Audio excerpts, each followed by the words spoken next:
પ્રણામી ધર્મ પ્રાપ્ત ક્યારે થાય?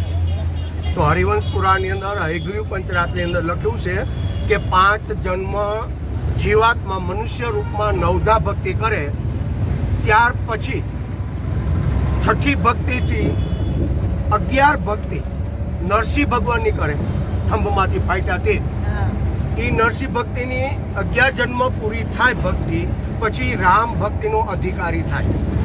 100 જન્મ રામ ભક્તિ થાય ત્યારે એ નારાયણ ભક્તિનો અધિકારી થાય. 1000 જન્મ નારાયણ ભક્તિ કર્યા કરે ને તો અહીંયા બાલ મુકુંદનો અધિકારી થાય.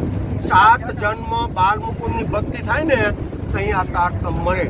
એટલો હેલો આપણે આ કઈ કરી ગયા છે ને, આપણે કઈ કરી ગયા છે આગલા જન્મમાં, એટલે અત્યારે આપણે મળે. અને એટલું આટલું તમારું આ પાત્રતા થયું ને એટલે તમને પ્રણામી મળ્યા. બોલો કૃષ્ણ કનૈયા.